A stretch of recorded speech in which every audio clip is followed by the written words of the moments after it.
ഇന്നലെ മുഖ്യമന്ത്രി നിയമസഭയിൽ അവതരിപ്പിച്ച ബജറ്റ് ഇടുക്കിക്ക് ചരിത്രപരമായ മുന്നേറ്റമൊരുക്കുന്നതാണെന്ന് ഉടുമ്പൻചോല MLA സേനാപതി വേണു.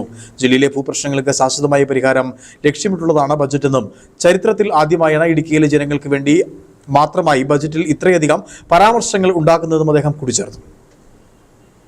ചരിത്രത്തിൽ ആദ്യമായി ഒരു ബജറ്റിൽ ഇടുക്കി ജില്ലയിലെ ഭൂപ്രശ്നങ്ങൾ പരിഹരിക്കുന്നതിനുള്ള നിർദ്ദേശങ്ങൾ അത് പരാമർശിച്ചിരിക്കുകയാണ്.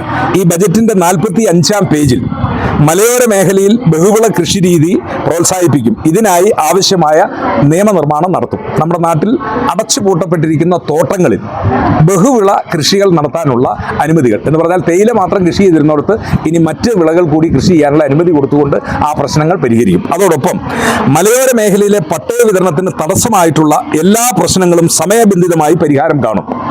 ബഹുമാനപ്പെട്ട സുപ്രീം കോടതിയിലെ CHR കേസ് 1964 റൂൾ പട്ടയ വിതരണവുമായി ബന്ധപ്പെട്ട് ഹൈക്കോടതി കേസ് എത്രയും പെട്ടെന്ന് പൂർത്തിയാക്കാൻ സർക്കാരിന്റെ ഭാഗത്തു നിന്നുള്ള നടപടികൾ വേഗത്തിലാക്കി കർഷക താല്പര്യം സംരക്ഷിച്ച് പട്ടയ വിതരണം പുനഃസ്ഥാപിക്കാൻ നടപടി സ്വീകരിക്കും. അതോടൊപ്പം പട്ടയ ഭൂമിയിൽ ഏലം കൃഷിക്കാർക്ക് വേണ്ടി പ്രത്യേകിച്ച് ഒന്നും ചെയ്തിട്ടില്ല എന്ന് ഏതോ ചില സംഘടനകൾ ആരോപിക്കുന്നുണ്ടായി. ഞാൻ അവരോട് പറയുകയാണ്, പട്ടയ ഭൂമിയിൽ നിർമ്മാണ പ്രവർത്തനങ്ങൾക്ക് അനുമതി നൽകാൻ പാടില്ല എന്ന പഴയ സർക്കാരിന്റെ ഉത്തരവ് നിയമവിധേയമായി പുനഃപരിശോധിക്കും. എന്ന് പറഞ്ഞാൽ ഏലത്തോട്ട പട്ടയ സ്ഥലങ്ങളിലും മറ്റ് നിർമ്മിതികൾക്ക് ആവശ്യമായ നടപടികൾ ഗവൺമെന്റ് സ്വീകരിക്കും. അതോടൊപ്പം തന്നെ പട്ടയ ഭൂമിയിൽ നിലവിലുള്ള നിർമ്മാണങ്ങൾ ഉപാധിരഹിതമായി ക്രമവൽക്കരിച്ച് നൽകും.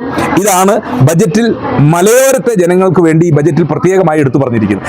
അത് ചരിത്രത്തിൽ ആദ്യമായിട്ടാണ് ഒരു ബജറ്റിൽ ഇത്തരമൊരു കാര്യം ഇടുക്കി ജില്ലയിലെ ജനങ്ങൾക്ക് വേണ്ടി മാത്രമായി ഒരു ഗവൺമെന്റ് പ്രഖ്യാപിച്ചിരിക്കുന്നത്. എന്ന് പറഞ്ഞാൽ ഈ ബജറ്റിലെ കാര്യങ്ങൾ നടപ്പിലാകുന്നതോടുകൂടി ഇടുക്കി ജില്ലയിലെ ഭൂപ്രശ്നങ്ങൾ 100% പരിഹരിക്കപ്പെടും എന്നാണ് ഗവൺമെന്റ് വാഗ്ദാനം നൽകിയിരിക്കുന്നത്, ഉറപ്പ് നൽകിയിരിക്കുന്നത്. അത് ഞാൻ ഇവിടെ അറിയിക്കുകയാണ്.